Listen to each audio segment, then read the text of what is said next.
Tata, everyone, and welcome to this webinar for Parkinson's New Zealand. It's the second to last webinar of the year, and it's a great privilege of mine to be able to introduce Professor John Reynolds to you. I had the privilege of meeting John earlier this year at the Wanaka retreat, and as I was thinking about how to introduce John, I thought, in fact, John, you've had Parkinson's longer than I've had it, certainly as an obsession, if not having it, because it's just clocked over 4 years since I was diagnosed. And but you, I think I'm right in saying you've been chasing this for about 15 years. You could actually say about 25, but 15 in terms of treatments. But yeah. So you've had Parkinson's on the brain longer than most of us who are in attendance at the webinar today. And I'm always just so impressed by researchers like yourself who hang in there for us Parkies, looking for something, for a glimmer of hope, a light, a change. I was just rereading the newspaper article, the ODT article on you, and you spoke about the Holy Grail of what causes this thing called Parkinson's, what's the cure, and how do we mitigate the symptoms in between. And that's really been, I think, what you've been working on. And so we're delighted to have you for this webinar, because I often think as Parkies, if you told us to hop around anti-clockwise on one leg every morning, give it a go. So we're really always very interested to hear of advancements and ideas and research. And so thank you for giving us of your time and your expertise today. We look forward to hearing what you have to say. Thank you. Thank you, Andrew. Kia ora koutou. I'm just going to share my screen so that we can get this going. Right, so assuming that's nice and clear, Andrew. Great. All right, so thank you, Andrew, for inviting me to speak today, and kia ora tātou. Hi, everybody. Some of you will have heard me talk at Wanaka and others in other times. I think I've got a slightly new flavour for some of the work to talk about today. But really, I've called this the long road to better treatments. And this is a long road for those of you who live with Parkinson's or with people with Parkinson's. And it's also a long road for research. And I wanted to sort of perhaps give you a little bit of an insight into the pathway from a discovery in a lab or an idea in a lab to when it becomes something on the bench that then it gets taken into something that could potentially be a treatment, and then all the clinical trials it has to go through, because it's frustrating. It's very frustrating for you as people with Parkinson's living with this, and it's very frustrating for us too to not be able to offer more things. But I think what my hopeful message is that there is certainly hope on the horizon. There are good things coming out, and we're getting more and more technologies directed towards this. All right, so I thought you might want to hear a little bit about me. Maybe you're not, maybe you don't, but you might see why I talk about this going from a basic idea and through into a potential treatment. So this is me looking a little bit younger, far less grey hair, and that was working on part of the projects that I was doing when I was doing science at Otago. But before that, I actually started my life after school. I went to Hastings and left school from Hastings and came to Palmerston North and actually worked in a hospital there, Palmerston North Hospital. And I was very much involved in medical electronics and got very interested in electronics and potential medical machines. And I went to work in some medical companies in Wellington, and got the kind of bug while I was there, thinking, well, I'd love to know more, because I know very little about when a consultant asks me a question about something very intricate, and I need to know. So I decided to wander off to medical school to Otago. I managed to get into Otago Medical School and did my training there. And then I went off, my first job was in Whangarei, and I worked there as a junior doctor. And that's really where I suppose I've got the real interest and passion about neurological disorders, because I was an older student, I was actually welcomed to go and work in the rehabilitation unit, which many fresh young doctors that want to be surgeons, etc., don't hold in the highest value until later, when they realize how amazing things we can do. But I got frustrated as a doctor because there's actually very little that medics can do. We balance the medications, they're often the medic runs the team, whether that's right or wrong, I don't know. And the people who do the hard work the people with the neurological disorders, Parkinson's disease, stroke, head injury, all manner of things. Their whānau, who work hard with them to try and rehabilitate, and absolutely excellent therapists and nursing staff and social workers and everybody there that's really out there and cares about people improving. So I saw some people come in very, very unable to move with stroke or with very severe Parkinson's disease, get back on their feet literally and back out. And I remember thinking, gee, it would be nice to do something to help them. So I took a bit of a plunge and took time out of medicine, always intended to go back, and it didn't quite happen, but I came to Otago to do my PhD. And I'm going to talk a little bit about my PhD work, just so that you know the kind of stuff, but I ended up setting up my own lab in 2005, really starting to sort of look at understanding PD and the mechanisms and new treatments, trying to develop new treatments. So I'm going to talk a little bit about that as we go. And my PhD was very focused on a thing called basic science. Now, if you ever hear that, it doesn't mean that it's simple. It's not meant to be simple science. Basic just means it's right down to the fundamentals. We need to answer questions about the brain and the nervous system that might seem intuitive, like how a memory is formed, right? We're still looking at that big question. What does dopamine do was my question, because we still really don't fully understand how this amazing neurochemical that's lost in Parkinson's disease, what it does. So that was kind of my brief, was to look and see if I could see how dopamine was involved in memory forming processes. So I would do recordings from cells inside little rats' brains. This is here, this photo here showing you an experiment where you could make a slice of a rat brain. You could look at the cells and you could record from them, but most of my work was done with whole rats, where I put an electrode blindly down through the tissue until I thought I could sense a cell that would receive dopamine. So this is the kind of thing it looks like. And I was focused on these neurons, brain cells called spiny neurons. Now you could take one look at it and you can see maybe why it's called a spiny neuron. It's called a spiny neuron. I would record from these blindly. We'd put a glass electrode through the tissue and we'd watch the monitor until we thought we were close, and then try to impale it, get inside the cell, and we could fill it. And it's called a spiny because of these many little input spines that are kind of the input processes that bring information from other neurons in and then carry it through these wires, which are the input wires called the dendrites, up to the cell body. And really, all the cell body down here is trying to decide as to fire or not fire. That's all it's trying to do. That's all that individual cell is doing with all of these, 10,000 of inputs going in. And these particular cells are in the striatum, which you will no doubt have heard about many times. It's the input nucleus of the basal ganglia, and the basal ganglia are the brain areas that go wrong in some strange way in Parkinson's disease, Huntington's disease as well, OCD. There's lots of disorders that can have issues of the basal ganglia. So I would be recording from these things, often late at night. And the way that we measured the strength of the synapses, or these connections here, which are called synapses or synapses, depending where you got brought up. The way we did that was to put an electrical stimulator into the areas where the neurons are coming from, and that was the cerebral cortex for me. And we'd record from here. And if you kind of watch the animation and we put a little blip there, we can actually measure over here the current which goes in here and through this right up to here, and we're measuring it right there. I'll just show that again, just because I'm proud of the animation. That's really measuring the strength of the synapses that are going in. Now, we wanted to know what dopamine did. So I would activate the substantia nigra that you'll know heard of a lot, to try and release dopamine in a great big pool around the striatum. This is in normal animals. These are not Parkinsonian to start with.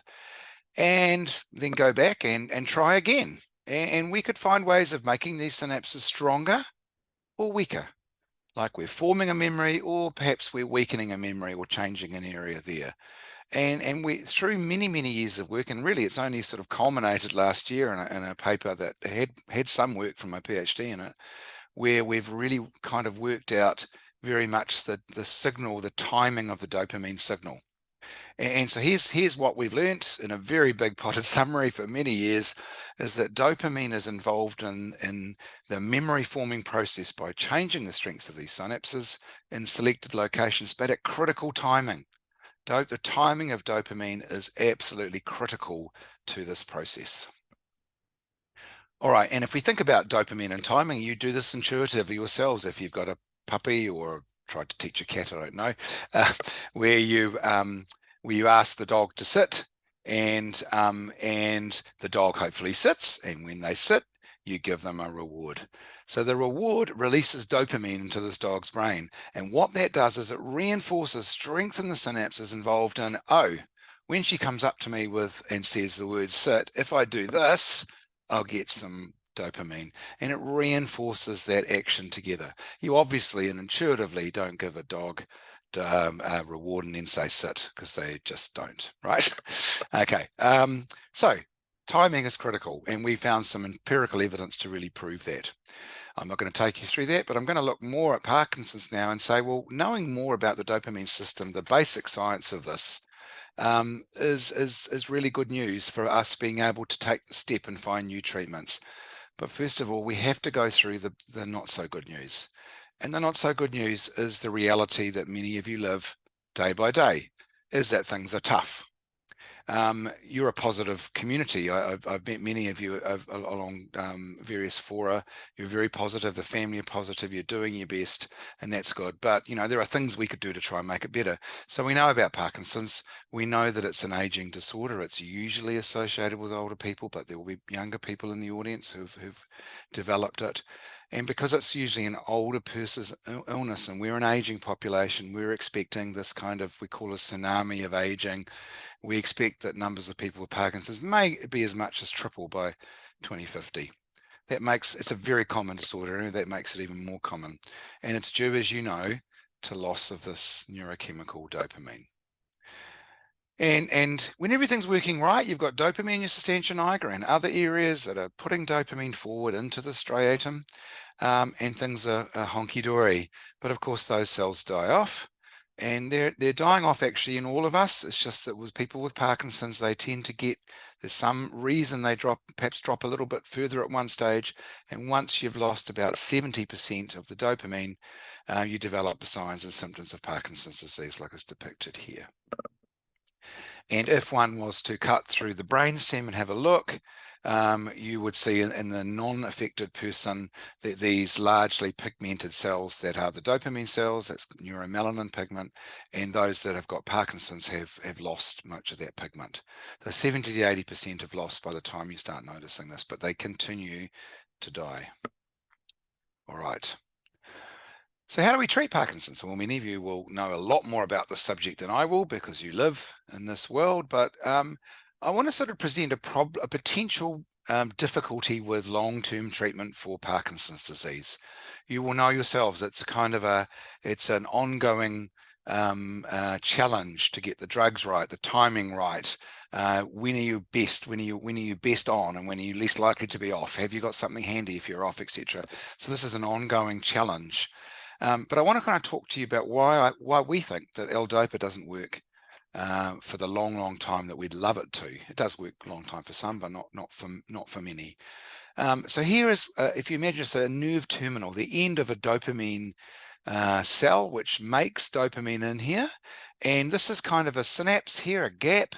And these are a spiny cell, which will have a receptor for dopamine sitting there, DAR, dopamine receptor.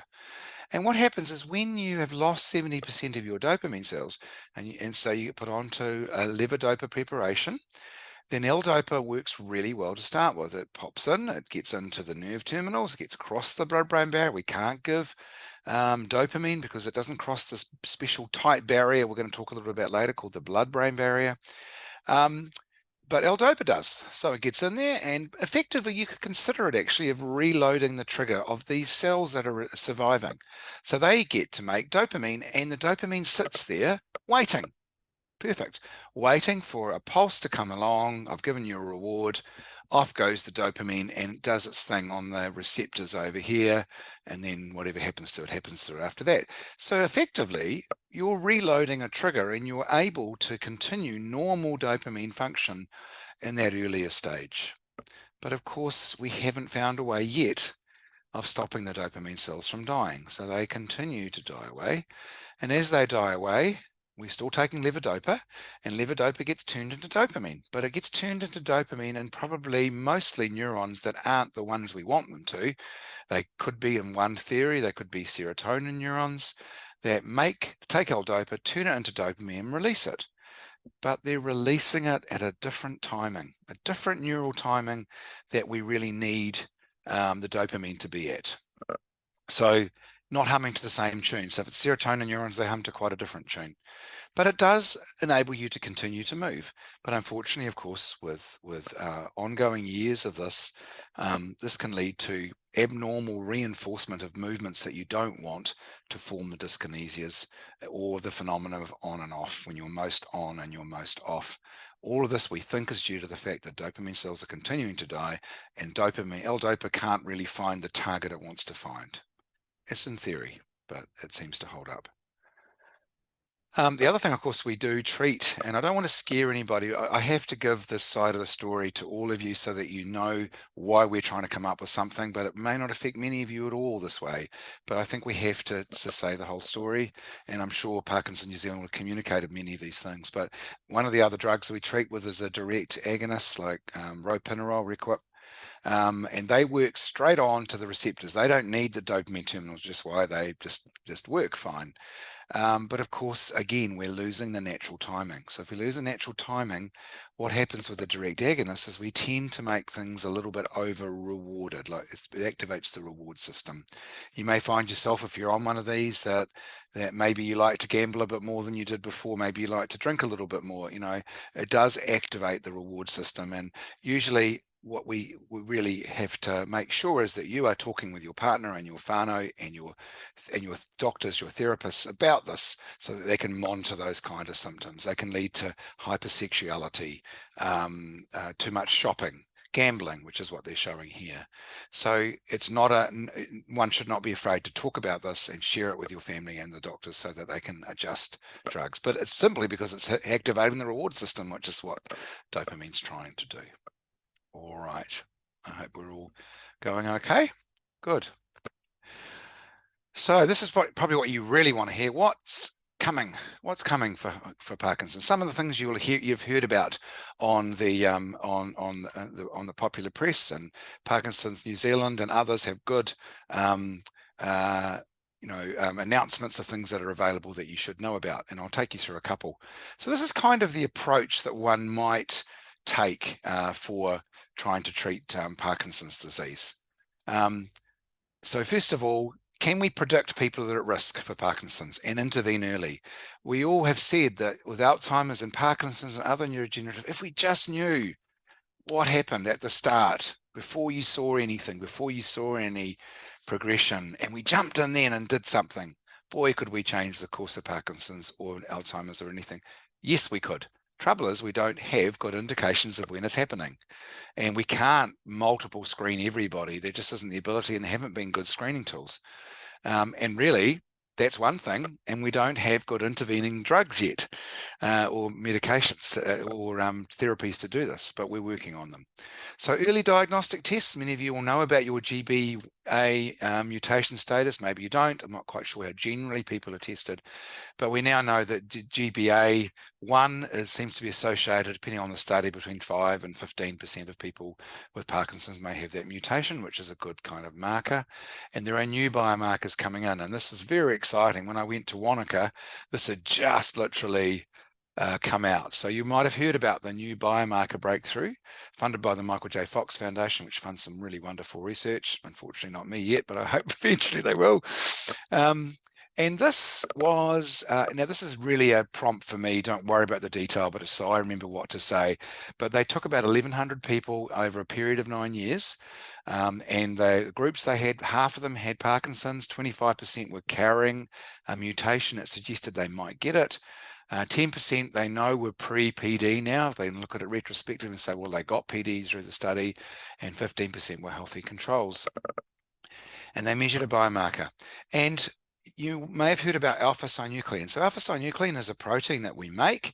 Unfortunately, it's abnormal in Parkinson's disease, and because it's abnormal, it does some strange things when it folds up, and when it folds up, it clumps, and it forms these nasty clumps that dopamine cells and other areas can't get rid of. And they can't get rid of, that tends to make the little cells sick. So there is normal alpha-synuclein, there's abnormal.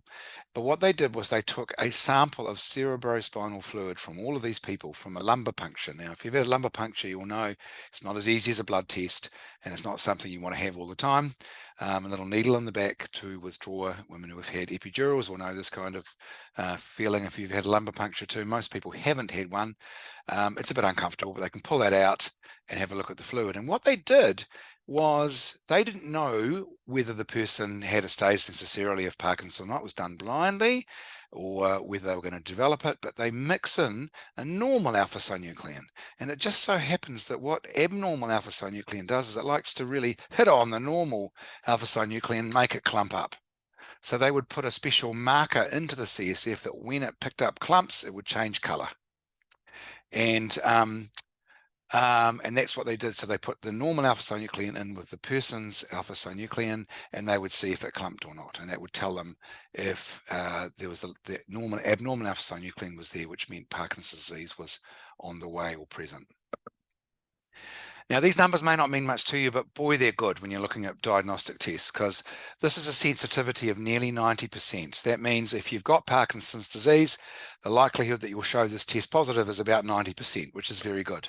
Some tests are as low as 30 and 40. I mean, look at the GBA is 5 to 15%, so it's not very sensitive.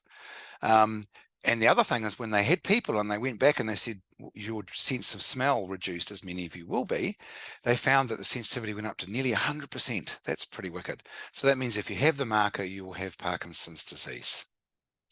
That's good for a test. Not good for you when you've had the diagnosis, of course. The specificity is another thing that we need to look at, which is also very high. And that's that if you don't have the marker, you don't have PD. All right. So so you want to make sure that if you don't have the disease, that you don't have the marker as well as the effective thing. Otherwise, it's going to give you a false positive, and that was very high too. And the other thing was that those were in the pre-PD group that went through, and they followed them this way. They found that this test was positive in 86% of people. That meant they could tell 86% of the time that these pre-PD group people were going to have Parkinson's disease. This is a very big breakthrough. Unfortunately, needs a lumbar puncture. I don't want to keep putting you off in case you get offered this, because it's okay. I've given them and done them. It's just not an easy blood test, but you couldn't make it a general population screening tool. Everybody has a lumbar puncture. It just wouldn't work. It's expensive. It needs a specialist, and it's not the nicest test in the world. But there we are. That's good to know. So maybe we do have an early diagnostic test if you had other clinical suspicion or other markers added together. So some great work being done in Christchurch on biomarkers using scanning. Imagine if you had all those things together, and the doctors said, okay, let's go and give you a lumbar puncture, where you'd be showing. All right, I better move on a bit. The other thing, apart from picking up and is replacing the dopamine cells that have died. This again has just come into the press again.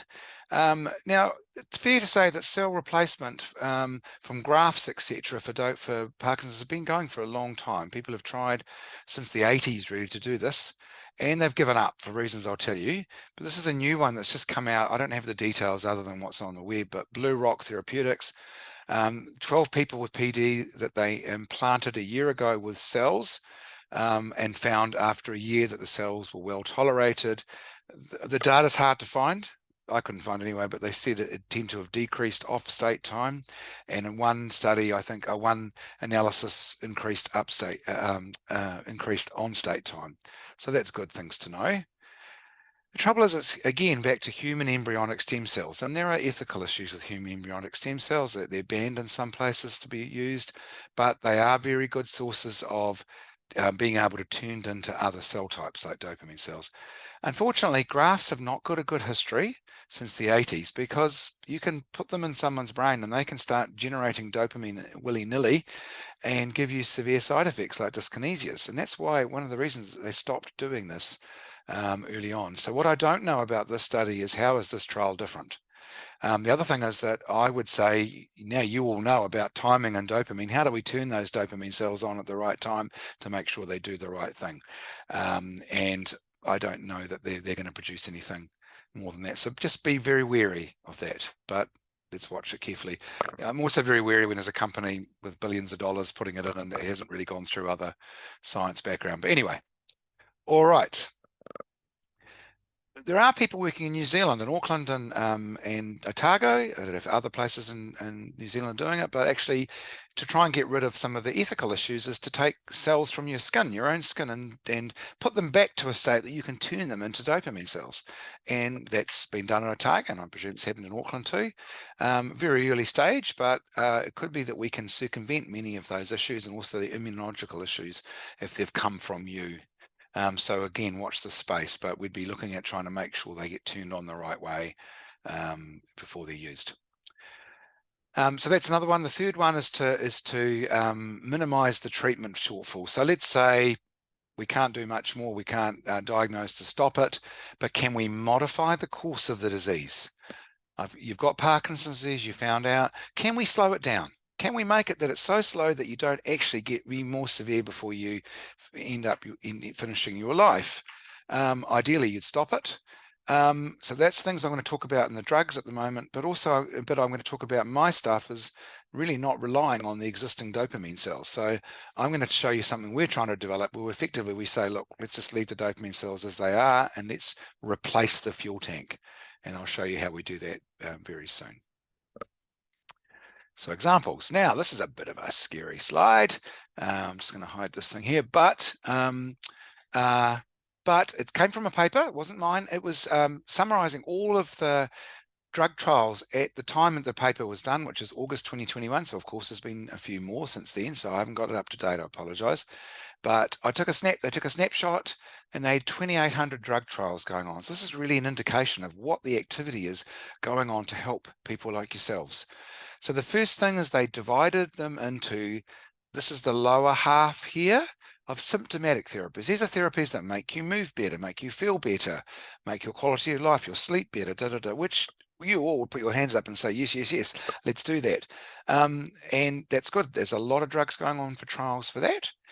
But these are the sort of drugs for the disease modification side. These are the ones that neurologists will get particularly excited about if they work, because these are the ones that could say, hey, you've got Parkinson's, but we're going to slow you down and we're going to give you a lot longer. So that is they're very important in terms of many of us are trying to think, well, can we slow it down or change things? So this study very cleverly in this lovely diagram divided it into phase 1, 2, and 3. Just very quickly, phase 1 is healthy people. Usually it's just for testing the dose of a drug and looking and seeing if there's side effects. There's a lot of drugs at that stage that were on trial for phase 1. And actually, if you break it down, there was about slightly more, 53% were in symptom relief and 47% in disease modifying, just of the drugs that were studied by these people. And then you go to phase 2. Now, phase 2 gets a bit more serious because it really is trying to tell whether the drug is effective. And often these are against a placebo, or they may be open label, but that's usually phase 1, 2. Phase 2, they'll be against a placebo, and they're looking at its safety, side effects as well, and if it's effective in a small group. And they're looking for statistical significance, so they've got to design the study well. Again, symptom relief still takes the majority, but only slightly, 51, that should probably be 49, I can't add. Slightly more symptom relief. Now we get to phase 3, which are the very big ones that you'll hopefully, these are the ones you hear about, these two in the press. The phase 3 are the big randomized control trials. It'll take a lot of people, and many of you here will have been on these trials for various things, where you don't know whether you're on the drug or the placebo. We need the placebo because the placebo effect is really, really strong. And there's nothing wrong with having a strong placebo effect, but is it really going to modify how long your symptoms are better? And this is hundreds of thousands of people. It can compare a drug to a gold standard, and those are the evidence that FDA and others really take as the first real stage for approvals. Sad. We've got 90% of those drugs were symptom only, and only 10% of them were disease modifying. And I'll talk to you about these two because they're kind of interesting. Ambroxol and exenatide, and many of you will read a lot more about them than I have, but I'll talk to you a little bit about that. But that's a shame we've got so few phase 3 for disease modification, and that's telling you that what happens between phase 2 and phase 3 is phase 2, so many drugs just don't cut the mustard. They don't get there, or they've got side effects and they have to be stopped. But it doesn't stop us from putting more through the pipeline. So I think the take-home message for you all is that there are many promising new drugs on the horizon. I'll just close my window. Sorry, it's blowing a little bit. Many promising new drugs on the horizon. There are really few disease-modifying drugs at the moment in phase 3 because they've fallen out, but there are 2 promises. But just be comforted by all the many potential disease-modifying therapies here that are coming through at phase 1. And I would do a plug-in for funding and supporting people who do basic research, because that's where a lot of these ideas come from. All right. So what other new drugs, what other new treatments are being trialed then? Well, there's 2 very good treatments, coffee and cigarettes. I'm not going to recommend you take either of these on, but it's interesting. Coffee seems to have some effect. I think it's on the adenosine system to improve movement. You might find yourselves that coffee's good for helping you. Cigarettes, for some reason, we still really don't understand. Cigarette smokers are actually about 50% less risk of developing Parkinson's disease, but do not please say that Dr. Reynolds has said go off and start smoking, because you can end up with worse things, as we know. And this is Iggy Pop and Tom Waits in the movie Coffee and Cigarettes. It's quite an art house, but it's an interesting movie if you wish to see. Right, let's move on from there. Let's talk about the serious treatment. So these are the 2 disease-modifying ones I mentioned. Ambroxol, which is effectively a medication for treating respiratory diseases, which some clever people have worked out that it also does something else, which is very helpful potentially for Parkinson's disease. Now, I talked about GB1A mutations. That's in the gene. Very common, 5 to 15%, but it makes a protein, an enzyme called glucocerebrosidase, and that really is an enzyme that helps cells remove waste products more effectively. So if you have a mutation, then one of your genes is gone, so you probably may have less of that enzyme floating around to be able to really get rid of the stuff that's going to cause problems with Parkinson's. But it seems that this Ambroxol increases the amount of that enzyme. So that's pretty cool. That could be very exciting. Phase 2, there was an improvement in motor score of 7 points. I think that was just over the motor part of the UPDRS, but someone can correct me. And it's now in phase 3. I think phase 3 starting shortly. Do not go away and start drinking lots of cough mixtures, because only this one seems to have the specific things that are required. But please, that's a public health warning. Don't do that. Exciting. And the other one is a diabetes treatment called exenatide. And this is a thing called a GLP-1 agonist, and it's been in use for diabetes for many years. And you'll hear quite a lot about GLP-1 agonists. They really are quite incredible, because we're finding they have these anti-inflammatory effects that probably could help many neurological disorders and other disorders. And they're found in trials that it seems to rescue degenerating brain cells and increases production of the enzyme that makes dopamine. So that's very exciting. Phase 2. They ran 2 groups of people, a placebo group and a group that had exenatide but didn't know. Now, this has got to be given by injection every week, because of the nature of the drug. You can't get it through the stomach. It gets broken down. So they had 2 groups, the group who had exenatide, the group who had placebo, and the exenatide people didn't actually show any progression of their symptoms just over a year, whereas the placebo group did have progression, as you would expect. It's now in phase 3, and I believe that trial goes on till June 2024. There are other GLP-1 agonists that are coming online too. So one of these could be the potential first disease-modifying therapy, but again, we have to say, wait till the evidence is good, but it's getting there. Other things, devices. And this is where I start talking about things that are working. Well, I'm all interested in all of it, but in my interest. You'll know about surgery for Parkinson's. You'll know about deep brain stimulation. Many of you will have a deep brain stimulator installed, where the little thing is here. It's run up through under the skin and down through the electrodes into the subthalamic nucleus and sometimes other places. And that is used to help control your symptoms, and it can give you more lease of life on your medications. It was a major breakthrough when it was first found, and it still has real value, but unfortunately not for lots and lots of people because of its cost and because of the selection. It's going well, but imagine if you can get a similar effect without surgery. Now, just to qualify that, I'll go back to there. Before they did DBS, they used to do a thing called radio ablation. One or two of you may be on the call with that, where they put a probe into the brain and give a little tiny lesion to do effectively the same thing that the DBS does, but that's reversible. They would make a little lesion and improve somebody's symptoms. Of course, it's a lesion and you can't go back. But there was too risky at the time. They had things that weren't going always right. But now this new thing has come out called MRI guided focused ultrasound that you're going to hear a lot about.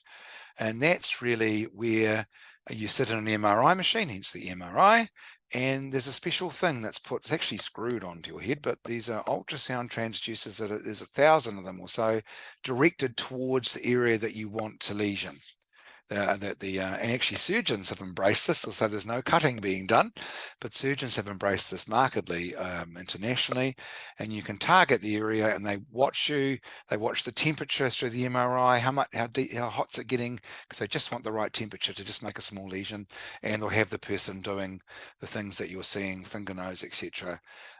They'll have them doing that and they can see whether they've made improvement or not. Right, so I think the last time I spoke to neurologists, and some of you here on the call may have talked to people about this, I think the feeling was we're probably not going to get this in New Zealand, I think because of the expense. The MRI machine has to be tied up for quite some time, and we don't have that kind of easy resource here. And the other thing is that this whole ultrasound system, the way they have it with the 1,000 elements in the water, is about $2 to $3 million too. But you know, some good benefactor might be able to one day bring one in, but it does require quite a lot of staff too. That's just to show you the ultrasound going through. Ultrasound is effectively higher than we can hear. Ultrasound, dogs can hear it at 50 kilohertz. I can't hear beyond about 10 now, and it goes through bone if you get the right frequency, and it will focus on. You're going to hear a bit about this when you hear about my stuff. The other thing that's really great about the ultrasound thing is that they're using it in some places, like people in Sunnybrook in Toronto have been using this, because if you do it right, you can reversibly open up the blood-brain barrier to allow bigger drugs that we can't normally get in to get into a drug at an area of the brain there. So they're trying to use it to open the blood-brain barrier, and that will open up a huge vista, if you mind the pun, of things that we can treat people with that we can't now. Not in New Zealand. There are 2 centres in Australia, and I don't know whether there'll ever be a deal to send people over there to have this done, but it is still in the really early clinical experimentation phase. So what are we doing? Well, we're using ultrasound too to mimic the dopamine signal, but we're doing it with some discrete transducers, not with a great big headset. And what we're really trying to do is effectively mimic the dopamine signal in Parkinson's disease. We're trying to replace the fuel tank. We're trying to say, don't worry about having a drug to take. We'll give it to you, and we'll make the signal in the brain look like it's normal dopamine delivery. Now, just bear with me for a minute here. I'm putting my arrow here. These are like little pulses of a dopamine cell firing. It's like a bad clock. But every so often, there is this great big pulse burst of activity that leads to a great big filling of the empty bucket of the brain. I'm sure you know people with empty buckets for brains. Fill up the pulse of dopamine that will be about 1,000-fold bigger than a normal low level. And that might last a second or two, a very low level. And that's really how dopamine works. It's very, very low level, nanomolar, going up to micromolar for various discrete things. We can't do that with a pill. Levodopa works well because it allows that to keep going. And then, of course, we lose the timing. So we think that by replacing dopamine in a manner that mimics those natural bursts, that we could probably make things a lot better. And what we are doing how we're doing that is to package dopamine-like drugs into these little biological packages called liposomes. They're tiny. It's 0.2 of a micrometer across. It's about 40 or 50 times smaller than the size of a cell. So they're small, and you can package drugs into here. And what we do is we very diagrammatically imagine a controller that can emulate the normal activity of dopamine cells, focus through the brain using ultrasound with a receiver molecule attached to receiver component attached to the liposome that can deform it and allow the stuff to go out in the brain at the right timing. Sounds a bit space age, right? Well, we are getting data that suggests that it looks like it's going to work. So here's a liposome cut in half. It's basically 2 layers like a cell membrane. You can package the cells in there. And what we effectively apply, if you look at the liposomes under an electron microscope, they look about this size here, 100 nanometers, 200 nanometers, and we've got these little things attached to them, which are hollow gold nanoparticles, which actually seem to attract the ultrasound and make them more likely to move under the mechanics of the ultrasound than your other normal tissue. So we're trying to make it as low a level as possible. And if you look at the movie, if the ultrasound comes in, it seems to make these things work in a different way. There's some sort of inertial effect that seems to deform the liposome and allow the chemical to come out. And when we measure inside a brain of an animal, different durations of how much we give, we can show that we can release the chemicals into the area we want. But does it work? Well, we will never be able to test it until we have a proper Parkinson's model, someone or being able to do this. That we'll never really be able to tell whether we can fix the fine motor, but we do have a gross motor picture with large animals. We're in New Zealand, so why not use sheep? And what we've done is we've lesioned, we've killed the dopamine cells on one side. If you look, here's the good side, there's the bad. And we do that because when you do that, that side of the striatum gets very hypersensitive. The receptors are very waiting for things to happen, waiting for dopamine to come, but the animal looks perfectly normal because they adjust after a while until you give them dopamine, and then they turn around because the side gets stronger. And that's what we show here. We do it with a sheep with a little transducer on the scalp. It's on the skull actually, sorry. And we don't go inside the brain. As long as you know that we don't need to go inside the brain. We do it on the skull. Here's the machine. And just to show you, this is an animal that's had the drug. It's got a backpack on its back that works like a GPS, so we can monitor over a long time. And that animal's been given the drug and is turning around. And here's the control animal that's not. So we know we can release the drug remotely and we can get it into the area we need. So that's just showing you that we get turning when we turn the ultrasound on, but not much at all before the ultrasound is on. Okay. All right. How might it look? So there's a few things to consider if you ever to sign up for this. And one is that I've shown you transducers on the skull, but you ultimately want to have them on the scalp outside and wearable, but one would have to shave their head and wear a wig with it, or a wig with it, or a hat. And the liposomes would have to be given intravenously. So I want to show you very quickly, this only takes a minute. So I'm about 2 or 3 minutes away from finishing. So here is really how we might achieve. This is a diagram for how it might achieve. Is we can flash. The flashing is really turning on the ultrasound to give a pulse into the areas we're targeting. And not only can we use it for that, but we can also use it to make this blood-brain barrier reversibly leaky. The blood-brain barrier is very tight. It's these cells here, and it stops the bad stuff like these things floating around getting into your brain. So it's very important. It's not good for getting big drugs in there. Here's our liposomes. For the Parkinson's treatment, we don't need to make the blood-brain barrier permeable because the drugs we use are just like drugs you're using, ropinirole, for example. But it doesn't go out into the target cells until we turn the ultrasound on. So here comes a liposome, bang, blasts it open, the stuff gets out, goes in and hits the receptors. So that's how it works for Parkinson's, and probably how it would work for epilepsy if we used it for that. We want to get things into brain cancer, or if we want to change the Parkinson's brain, we want to make this more permeable. And we do that by giving these things called microbubbles containing gas, and they're used in clinical for contrast. They go up and down in size with the ultrasound, and what they do is they pull apart reversibly after a few hours these endothelial cells so that we can get big drugs into the brain. So we can do that with the same treatment that we use for drugs, for the Parkinson's drugs. This is how it might look. Headset on there, hanging around your neck. This is what we're trying to do. We're trying to get the funding to be able to develop this. I'll just be honest and say that that's the big hard bit at the moment. Liposomes would have to be injected intravenously, so you'd have to have a long line, and then probably every 2 or 3 days have that injected. But people I've spoken to who have, for example, dyskinesias, who might be promised some possibility of reversing this, have always been said, look, I'm happy to try it. That's where we're going. So we're already kind of liposomes by IV injection. We've already made sort of prototypes of something that would fit on the scalp, be wearable, and a thing about the cigarette packet size that would wear around your neck. And we want to, if appropriate funding, which is going to be quite a lot, we would need for first in human trial in 4 to 5 years. All right, to the future of neuromodulation. This is the last slide. So there are things, neuromodulation is altering the brain using some kind of device. And I think the reality is, team, that you won't just ever find a pill that's going to fix you entirely. I think we may be looking at combinations of things. This is a bit of a crazy one, but a magnetic thing you can put on your head to alter circuits for migraine, but they are available. Ultrasound I've talked about. You may have heard some of my colleagues in Otago or Auckland talk about light activated cells, where you put a fiber optic cable down, you can turn cells on, which is pretty neat. You still have to drill through the skull and have it on the outside, but watch this space. And this is one that some kind person asked Andrew to look into, so I'm just saying it very quickly. Infrared light therapy, this is making quite a splash. It's called the Symbiox. And they've just produced a trial, and they've produced one paper in Australia.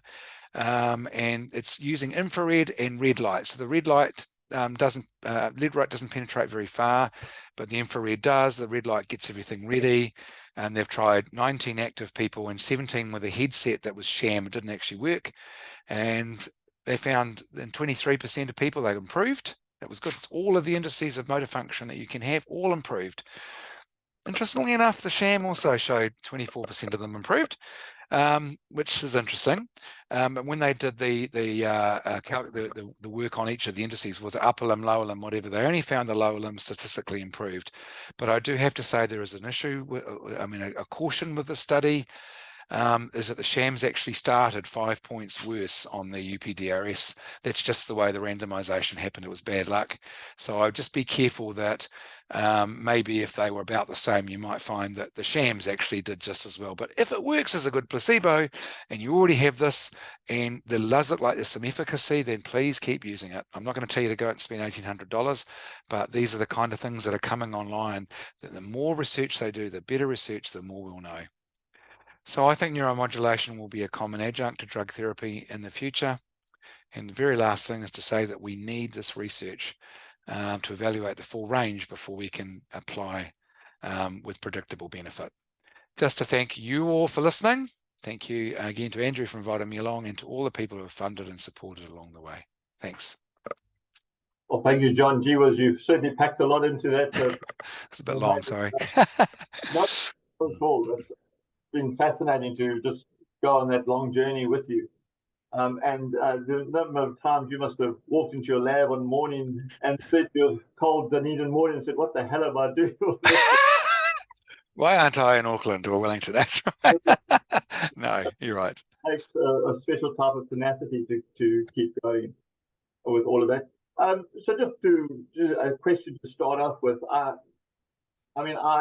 heard you say before that by the time the Parkinson's symptoms are severe enough to be diagnosed, that we've lost about 70%. I earlier thought it was only about 50%, but 70% seems. So do we know, is it like a dramatic falling off a cliff and then a plateau, or does it slide down? And are we continuing to slide at the same pace? Does it slide? Do we have any indication of how quickly that deterioration happens? Yeah, good question. So yeah, I am glibly saying 70%, but you'll find people that will say 50%. We don't really know, because the trouble with answering that question of yours at all is we'd have to be able to monitor the number of cells at the start and keep monitoring them in someone who's still living and got an active life. So we just can't do the experiment. We don't have good animal models yet of slow degeneration to be able to really tell that. There are things coming online. But what I understand, and someone on the call may know this better than me, but I understand is that we do tend to all fall at a similar rate, but something happens along our life, we don't know what, where there's a sudden, more precipitous drop, and then maybe we continue on. Again, we don't know the answer to that, but I think we generally all do fall at the same time, but there's something in our background. Now, whether you want to say what that is, speculate pesticides, exposure, or whatever, there are loads of people with Parkinson's who have never been anywhere near pesticides. So, it can be a multifactorial cause, but maybe that's what causes that immediate drop. And one of the things I remember from the Wanaka retreat presentation was that you used the word flood, so that when we take the levodopa, it floods the brain. One of your slides showed the green cloud, but you spoke that the brain has a remarkable ability to ration the use over the period that we have it, but that's why we have to take it in 4 hours time, whatever our dose sequence. Could you just elaborate a bit more on that process? So yeah, so the flooding, I think, comes from the fact that it's not coming out of our nerve terminals, the dopamine nerve terminals, in the later stages. It's coming from other. So if I'm a dopamine cell and I'm just one or two of me left and I'm firing to release some dopamine, that's fine. But when I'm quite a serotonin neuron, the serotonin neurons are healthy, they're not dying off.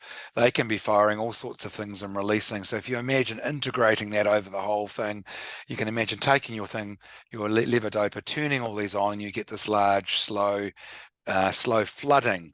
And what that tends to do, if you remember back when I was talking about that pulse of dopamine and how it might reinforce what you've just done, can you imagine if you didn't have a pulse, if you had a massive smoothing?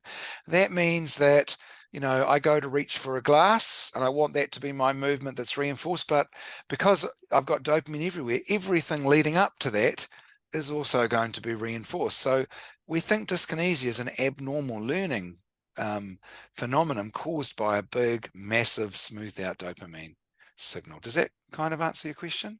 Yeah. Thank you. So then some of the questions that are coming from people who are on the webinar today, do you have any comment to make on the impact of cannabis oil, what it might do in the brain? Look, yeah, again, hard. So I didn't look that one up for today. Actually, I should have, but my father-in-law has got some benefit for it with his dementia. Actually, again, a lot of real anecdotal evidence, but I think we need more and more trials. I don't see why it shouldn't have some value. We've got CB1 receptors in the brain. They're waiting for various things. So I haven't really looked up all the trials, but again, a lot of these things we just need to have placebo-controlled trials. A bit of it has been getting clinicians to be convinced about such things, and I suppose the general public about, you're taking cannabis, aren't you? We've gone through all of that in the early days of CBD. Now I think there's much more reasonable knowledge and information, but I think the trials still aren't there. But again, somebody who's quite, I'm not sure if Rob's question really is about motor function necessarily or anything, but I say with all of these things, as long as you are not taking anything that's risky, that your doctor is happy for you to take, and there may not be the evidence, then I wouldn't stop on anything you think can make you feel better. See, I'm one of these people who don't worry about the fact it's got to be placebo controlled. It's just that I wouldn't go out promoting it, and we shouldn't be buying or selling it on the basis that it's better without a placebo controlled trial. But as I say, it's worked for my father-in-law with Alzheimer's, and he doesn't know the placebo effect. He just has what's given. So it does work for those kind of things, and certainly Parkinson's disease with dementia symptoms, it could also work as well. Yeah. Thank you. And the question is whether there's any further insights from stem cell therapy for Parkinson's. Yep, so that's what I was referring to before, that trial that's just come out with the big biotech company. The information is guarded. and I don't like it guarded information. We live in a very because there's also a commercial interest.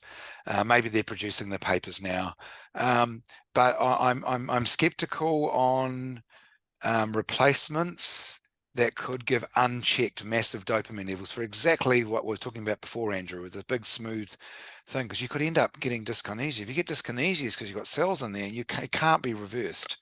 And that's really why the early trials were stopped in the 80s and a bit later. They used to use, don't mind me saying, team, but fetal cells, fetal brains, and because they knew these were cells that could get into any type they wanted to do. Thank goodness we've gone away from that idea. But I do think, as I say, I do think it's exciting in terms of the inducible pluripotent stem cells, the cells that we can take and from neural progenitor cells that we can take from skin and turn them back.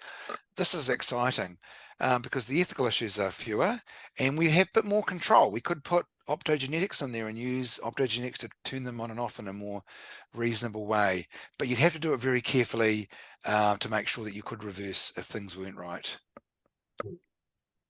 So we hear a lot about the gut-brain axis, as I think the terminology that's used, and that light that you referred to, the Australian one, they actually administer it to the gut.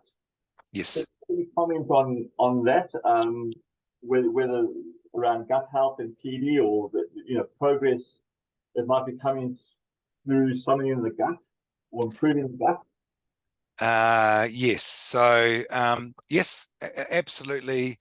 There is. We know that things are. See, the trouble is we don't really know if things start in the gut and get to the brain or vice versa, because it's still not been proven, because again, we can't do the serials. It's looking more and more overwhelming that inflammation from the gut is getting to the brain. So absolutely, yes. I didn't say the helmet, but I showed you, but they're also the same people have got something they can put over around the gut, right? You've heard about. And look, it's making a lot of people feel better. So so I wouldn't stand in here as a medic scientist and say no, you shouldn't do it until it's proven, because that's how we get evidence done. But yeah, there's definitely the tie-up. It could be that alpha-synuclein spreads from one area to another, but we definitely know that there's an inflammatory cascade going on in the gut, an inflammatory cascade going on in the brain, and somehow they're linked. And somehow I think we can unlock that. Much cleverer people than me can unlock the secret behind what that drives that inflammation. We could do some amazing things for many neurological disorders. So, and then someone's asking about your funding. I'm not sure that it's Brian. Yeah, hi Brian. Brian, I am meant to find out in the next day or two. This is a very, very, very big ability to advance, and if I don't get it, I'll know in a day or two. So if you call me Brian and I can't talk, it's probably because I've gone into bed to cry it off. But all we can is hope. It's very hard. So just to say in general, team, is that we so rely on our research money, and it's nice when I've had donations come my way. It's been really, really helpful. It's just that there are so many of us doing great things now. We're trying to do great things, and it's just a limited pool of money. And that's not just brain, heart, everything, you name it, gut. There's such a limited pool. We punch above our weight in New Zealand for the quality of research we do. It's just that we don't have enough money going into the pot, really. So this is a big one for me. I don't know what I'll do if I don't get it, to be honest, but I'll talk about it next week. Well, on that note, maybe we can bring the webinar to a close. John, thank you. It's been absolutely fascinating to spend this hour with you, and thank you so much for sharing. And again, thank you for all the years that you've put into trying to find the Holy Grail, the secret source that will bring about the difference. And we're all holding fingers and toes for you that you'll get good news. And your research can continue until you do crack it. So thank you to you. And thank you for the wonderful job that you do at Parkinson New Zealand, and all the people on the call who are challenged by this every day. You really are incredible people. So thank you. Thank you, John. And for those of you who would like to, you can join us again at 7 o'clock this evening to hear a repeat. You just have to register for the 7 p.m. session and get a separate sign. You can't use the one for the 11 a.m. but it will be going up on our YouTube channel in a few days' time. You will get an email telling you when that's happened so that you can have another look at what John has presented to us today. So thank you so much for your participation. Thank you, John. Kia ora, everyone, and we'll talk again soon. Thank you. See you later. Thanks. Bye.